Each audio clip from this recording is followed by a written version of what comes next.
Bonjour, bonsoir ou bon après-midi, dépendant de l'heure à laquelle tu seras en train de regarder cette vidéo. Bienvenue sur la chaîne God With Us, c'est Emmanuela et aujourd'hui nous allons parler du Seigneur Jésus-Christ dans ma jeunesse.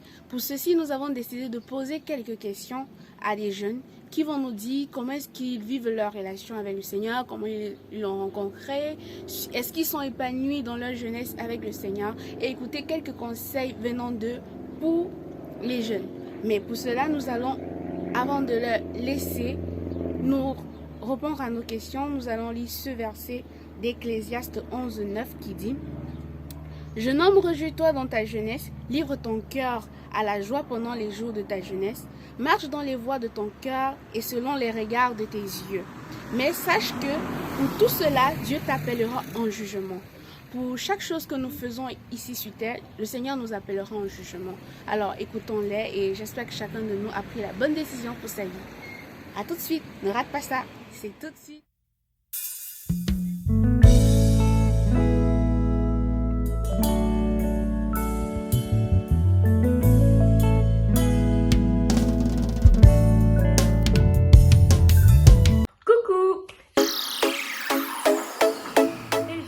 J'ai 20 ans et je suis une étudiante burkinabé qui vit en France. Alors, comment est-ce que j'ai rencontré Jésus? Pour ma petite histoire, je suis née dans une famille chrétienne. Mes parents, ils sont chrétiens. Et donc, j'entends parler de Jésus depuis que je suis toute petite. Mais je n'étais pas vraiment intéressée par Jésus au début. Enfin, j'allais à l'église tous les dimanches avec mes parents pour les suivre. Et aussi parce que, il y avait des choses très sympathiques qui se passaient à l'église, comme les spectacles, les danses, les chants. Enfin, c'est ça qui m'intéressait, pas vraiment Jésus. Et ça, j'ai eu ce sentiment-là jusqu'en 2013, quand ma mère et moi, on a déménagé au Nigeria pour rejoindre mon père, qui travaillait là-bas. En fait, au Nigeria, je ne sortais pas beaucoup, à part pour aller à l'école et à l'église. Du coup, pour tuer le temps, je me suis dit pourquoi ne pas lire la Bible, pourquoi ne pas apprendre à connaître ce Jésus dont on me parle depuis que je suis petite. Du coup, j'ai lu la Bible, non, pas toute la Bible, j'ai commencé à lire la Bible et plus je lisais, plus j'avais envie encore plus de connaître ce Dieu dont on me parlait. Et ça m'a conduit en novembre 2013 à donner ma vie à Jésus. Puis le temps est passé et en 2015, j'ai déménagé en France pour continuer mes études. Du coup, j'entrais en classe de seconde. Et là, j'ai continué du coup à aller à l'église. Et là, c'était dans une église où j'allais avec ma tante qui vivait déjà en France. Du coup, on m'a forcé à aller au groupe d'ados. Du coup, je suis allée, mais je n'ai pas regretté parce que c'est grâce à ça que tout a changé un peu de dimension. Il faut savoir que j'aimais Dieu, j'aimais appliquer les commandements que je lisais, mais j'avais pas encore ressenti ce que tout le monde me disait ressentir de la présence de Dieu. Je savais qu'il était là, mais j'avais pas encore ressenti cette plénitude, cette émotion-là. Mais je savais qu'il était là avec moi. Et donc, ça m'a conduit à un camp en avril 2016, avec ce groupe d'ados-là. Et c'était le dernier soir, je crois, du camp. Et le pasteur, il a fait un appel.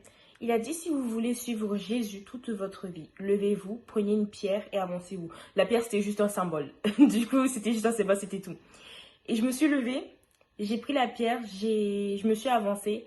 Et là, vraiment, c'était waouh. Là, je me suis sentie vraiment couverte et entourée par Dieu. J'ai vraiment ressenti sa présence pour la première fois et ça m'a mis dans tous les états, dans toutes les émotions possibles. Et je dirais que vraiment, c'est là que j'ai été encore plus propulsée dans ma foi. Ensuite, j'ai été baptisée du Saint-Esprit un an après, en avril 2017 aussi, lors d'un camp d'ado encore. Et je suis passée par les eaux du baptême le 24 janvier 2021, du coup c'était l'année dernière. Je suis épanouie parce que Jésus, quand j'ai donné ma vie à Jésus, il est venu combler mon cœur d'un vide qui était là. Je ne peux même pas dire pourquoi et comment ce vide était là, mais en tout cas, je sais qu'il était là et que c'est Jésus qui me l'a comblé.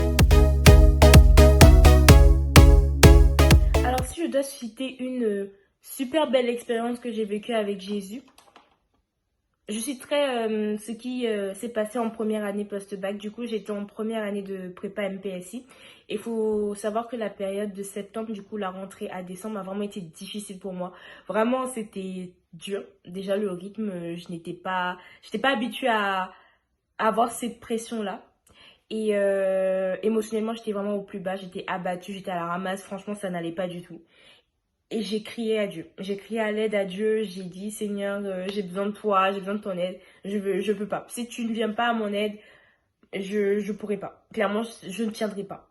Et en fait, la tristesse et le découragement que j'avais dans le cœur, c'est comme si en fait, vraiment Jésus était venu, il avait pris sa main et il avait enlevé ça. Parce que d'un coup comme ça, j'ai eu un coup d'énergie, de puissance. Et en fait, le Seigneur, c'était Jésus en fait. Jésus m'a encouragée et il m'a poussée. Et mes notes sont remontées. J'ai recommencé j'ai retrouvé ma joie, ma joie de vie. Franchement, je dirais que c'est une de mes plus belles expériences avec Jésus parce que là, vraiment, j'ai vraiment vu sa main, quoi. Du coup, voilà.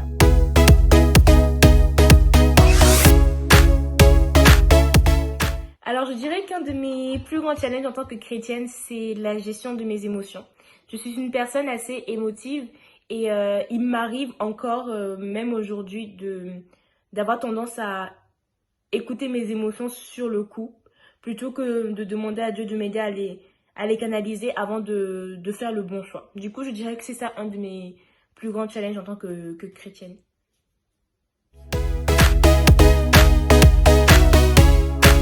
Est-ce qu'il m'est déjà arrivé d'avoir envie de faire marche arrière?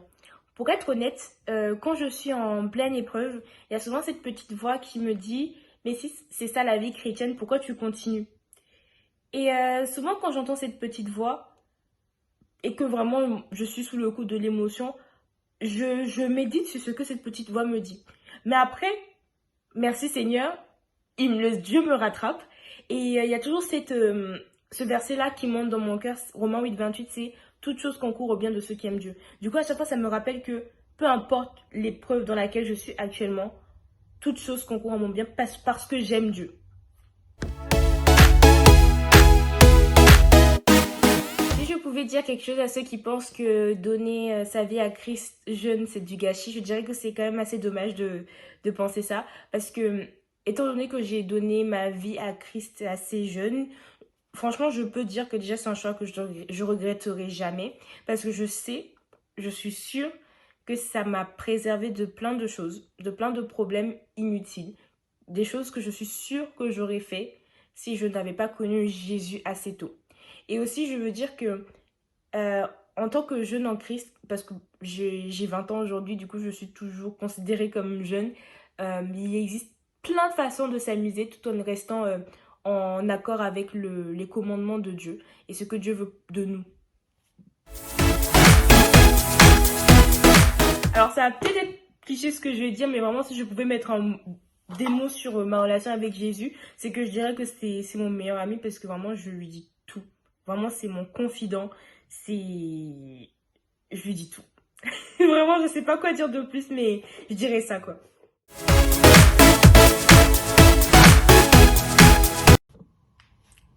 Du coup, pour finir, si je pouvais dire 2-3 mots à ces jeunes qui hésitent encore à donner leur vie à Christ, c'est que je dirais que déjà, il ne faut pas que votre âge, peu importe votre âge, soit un facteur bloquant, parce qu'il n'y a pas d'âge pour donner sa vie à Christ tant que c'est votre choix à vous, votre choix personnel et votre conviction à vous. Je vous encouragerai également en vous disant que c'est normal de se poser cette question-là, ce genre de questions. Faut pas culpabiliser de se poser ce genre de questions parce que c'est un choix important. Je dirais également, comme je l'ai mentionné un peu plus tôt, c'est que faut pas croire que la vie chrétienne c'est une vie ennuyeuse. On sait s'amuser, on sait être équilibré. Enfin, comme je l'ai dit, il suffit de s'amuser tout en restant en accord avec la parole de Dieu, c'est tout. Et sinon, ne vous inquiétez pas pour ça. Vous allez être bien. Vous allez bien être équilibré. Il y aura pas. Si vraiment vous avez toujours des doutes et vous posez encore plein de questions, moi, ce que je vous conseillerais, c'est de vous poser, de lire la Bible, de prendre la Bible, de la lire, mais de la lire pour de vrai, de chercher Dieu de tout votre cœur.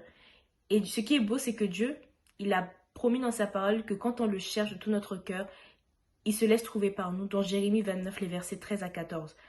Et comme ça, quand vous allez faire ça, vous aurez tous les éléments pour prendre la meilleure décision pour vous-même. Du coup, j'espère que je vous ai aidé. Et je vous fais de gros bisous. Et à bientôt.